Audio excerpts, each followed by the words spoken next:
নমস্কার বন্ধুরা, আমার চ্যানেলের আরও একটি নতুন রেসিপিতে আপনাদের সবাইকে স্বাগত। এই ভীষণ গরমের মধ্যে ঠান্ডা ঠান্ডা জাতীয় খাবার বাচ্চা থেকে বড় সকলেরই ভীষণ পছন্দের। অনেক বাচ্চা এমন আছে কিংবা অনেক বড় মানুষই আছে যারা ফল খেতে একদমই পছন্দ করেন না। তো এইভাবে বিভিন্ন ধরনের ফল দিয়ে যদি বানিয়ে দেওয়া যায় ঠান্ডা ঠান্ডা ফ্রুট কাস্টার্ড, তাহলে আশা করি বাচ্চা থেকে বড় সকলে খাবারটা অনেক আগ্রহ ভরে খাবে আর তার সঙ্গে ফলটাও খাওয়া হয়ে যাবে। তো চলুন রেসিপিটা বানানো শুরু করি। বলবো অবশ্যই রেসিপিটা শুরু থেকে শেষ অবধি দেখতে থাকুন।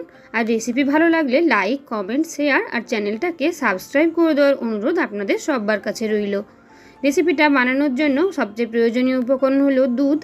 প্রথমে দুধটাকে আমি ঈষৎ উষ্ণ করে নিয়েছি। আর ঈষৎ উষ্ণ হলে ওখান থেকেই 3-4 চামচ দুধ তুলে নিয়ে তার মধ্যে দিয়ে দেব 2 চামচ ভর্তি ভর্তি করে কাস্টার্ড পাউডার। কাস্টার্ড পাউডার তোমরা যে কোনো যে সমস্ত বড় দোকানগুলোতে সব ধরনের জিনিস পাওয়া যায়, রান্নার সামগ্রী বিশেষ করে, তো সেই সব দোকানগুলোতে পেয়ে যাবে। ভালো করে এবার ঈষৎ উষ্ণ দুধের সঙ্গে কাস্টার্ড পাউডারটা মিশিয়ে রেখে দিয়েছি। এবার বাদবাকি দুধটাকে ভালো করে গরম করে ফুটে উঠলেই এর মধ্যে দিয়ে দেব আমি আগে থেকে মিশিয়ে রাখা কাস্টার্ড মিল্কটা। এবার সঙ্গে সঙ্গে ভালো করে নেড়ে চেড়ে নেব, তা না হলে কাস্টার্ড পাউডারটা গরমের মধ্যে এসে কাস্টার্ড যে মিল্কটা গরমের মধ্যে এসে ডালা পাকিয়ে যেতে পারে। ভালো করে নেড়ে চেড়ে নিয়ে এর মধ্যে মিশিয়ে দেব প্রয়োজন মতন চিনি। যে যতটা মিষ্টি পছন্দ করো, তবে মিষ্টি অ্যাভয়েড করলে তোমরা চিনি না দিতেও পারো, তার পরিবর্তে সামান্য মধু দিতে পারো। খুব ভালো করে এবার নেড়ে চেড়ে সুন্দর করে কাস্টার্ডটা আমি রেডি করে নিয়েছি। তো চলো এবার এটাকে ঠান্ডা হতে দেব, আর ততক্ষণে আমি কয়েকটা ফল কেটে নেব।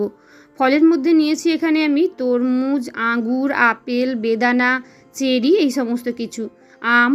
এবার খুব ভালো করে ফলগুলোকে ছোট ছোট টুকরো করে কেটে নেব। চাইলে যে সমস্ত ফলের বীজগুলো হয় ওই বীজগুলোকে ফেলে দিতে পারলে খুব ভালো হয়।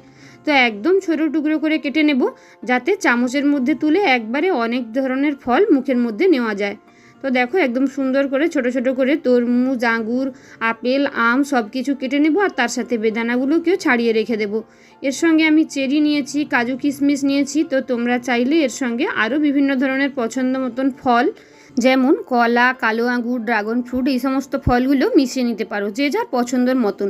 আবার এতগুলো ফল না দিয়ে মাত্র 2-3টে ফল দিয়ে ওই কাস্টার্ডটা বানানো যায়, খেতে কিন্তু অপূর্ব সুন্দর লাগে। দেখো একে একে সবগুলো ফল আমি কেটে নিয়েছি। আর এই ফলগুলোই কাটতে যাওয়ার সময়, তাছাড়া কাস্টার্ড বানাতে আর একদমই বেশি সময় লাগে না। দেখো সব ফল কুচি কুচি করে কেটে নিয়েছি। আর কাস্টার্ড মিল্কটা আমি ফ্রিজের মধ্যে রেখে দিয়েছিলাম কিছুক্ষণ ঠান্ডা হওয়ার জন্য। তারপর দেখো এই যে ফ্রিজ থেকে বের করে এনেছি, উপরে একটা সর মতন পড়েছে, তবে খুব বেশি ডালা ডালা হয়নি। লক্ষ্য রাখতে হবে যাতে এই ডালাটা না হয়, তা না হলে খেতে একটু খারাপ লাগবে।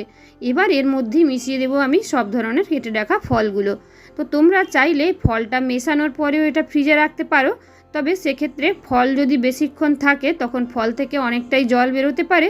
সেক্ষেত্রে আগে এটাকে ঠান্ডা করে নিয়ে ফল মিশিয়ে তারপর সার্ভ করে দেওয়াটাই সবচেয়ে ভালো হয়। তো দেখো ভালো করে আমি ফলগুলো ওই কাস্টার্ড মিল্কটার সঙ্গে মিশিয়ে নিলেই ফ্রুট কাস্টার্ড একদম রেডি। যে সমস্ত বাচ্চা ফল পছন্দ করে না, তাছাড়া এমনিতেই যারা ফল ভালোবাসো না, এভাবে বানিয়ে দিলে ফল তো দূরের কথা, পুরোটাই আঙুল চেটে পুটে খেয়ে নেবে। আর ভীষণ উপকারী এটা। এই গরমের সময় ঠান্ডা ঠান্ডা ডেজার্ট খেতে মন চাইলে অবশ্যই তোমরা এভাবে বানিয়ে নিতে পারো খুব সহজেই বাড়িতে ফ্রুট কাস্টার্ড। দেখো ওপর থেকে আমি সার্ভ করছি কিছুটা কাজু আর আমন্ড বাদাম কুচি আর চেরি দিয়ে। দেখতেই দেখো কতটা লোভনীয়, খেতে তো অপূর্ব লাগে। তো অবশ্যই রেসিপিটা একবার বাড়িতে বানিয়ে দেখতে পারো। আর রেসিপি কেমন লাগলো অবশ্যই কমেন্টে জানাতে একদমই ভুলে যেও না। আসছি নতুন কোনো রেসিপি নিয়ে, ততক্ষণের মতন সবাইকে টাটা।